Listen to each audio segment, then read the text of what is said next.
Saya Zara, berumur 23 tahun, pemegang ijazah undang-undang daripada sebuah universiti tempatan. Izinkan saya berkongsi sedikit kisah hidup dan pandangan kerana mungkin banyak kaitannya dengan majlis kita pada petang ini. Sewaktu bergelar pelajar dahulu, saya sering terbayang-bayang kehidupan saya setelah tamat pengajian. Sudah tentulah indah, bukan?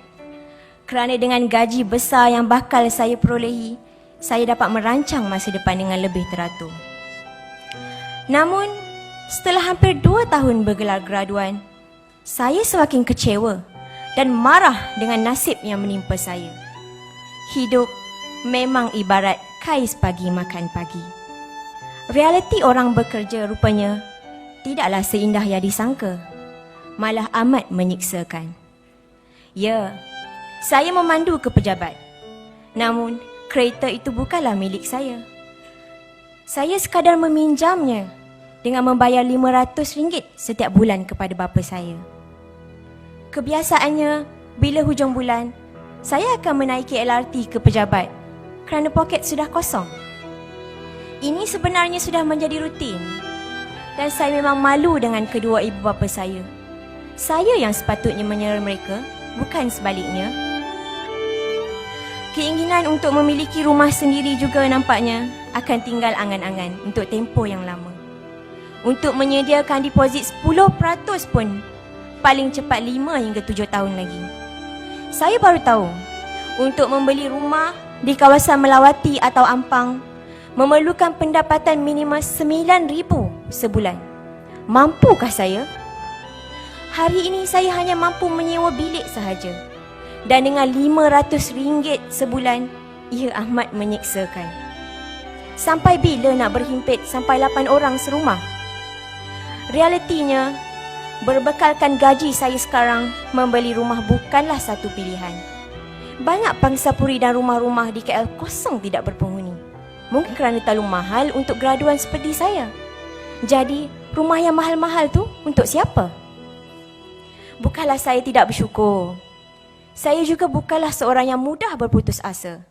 Saya sentiasa mencari peluang menambah pendapatan.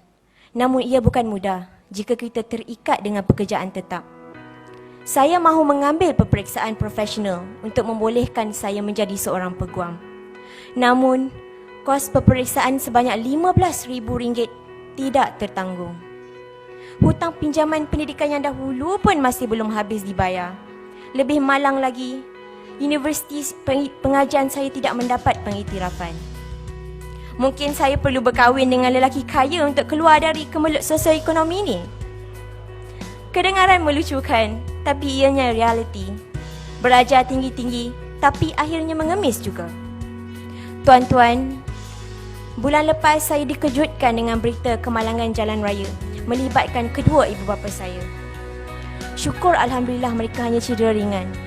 Tetapi tambahan perbelanjaan yang terpaksa saya tanggung serta tragedi yang mungkin menimpa keluarga saya benar-benar membuatkan saya tersentak. Sesuatu perlu dilakukan.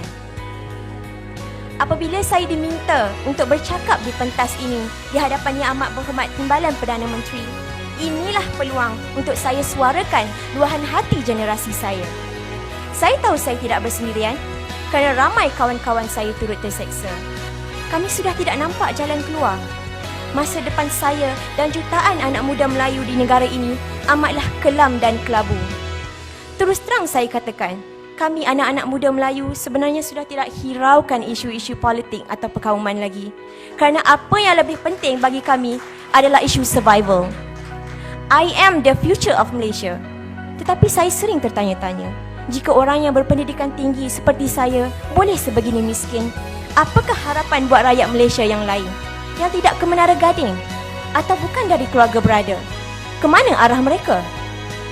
Pada petang ini dan menjelang Ramadan yang akan disambut esok, ingin saya tekankan kepada Yang Amat Berhormat Timbalan Perdana Menteri, kepada para pemimpin, ahli-ahli ekonomi, para bijak pandai, para majikan dan seluruh masyarakat agar jangan berlengah lagi untuk membela nasib orang Melayu dan bumi putra yang sekarang ini seperti pendatang di tanah air sendiri. Akhir kata, Saya percaya bahawa esok masih ada. Sebagai seorang Melayu beragama Islam, saya yakin dan percaya bahawa rezeki itu dijamin oleh Allah Ta'ala. Saya akan teruskan hidup dan berikhtiar. Saya dan kawan-kawan yang lain tidak akan berputus asa dan kami sentiasa berdoa agar negara ini terus maju dan dikurniakan pemimpin yang amanah dan bertanggungjawab. Kepada mereka di peringkat tertinggi, inilah angin perubahan yang perlu kita tempuhi. Untuk melangkah ke era 2020 sebagaimana yang dicita-citakan, kita lakukannya bersama-sama. Sekali lagi, nama saya Zahra dan saya sayangkan Malaysia. Sekian, terima kasih.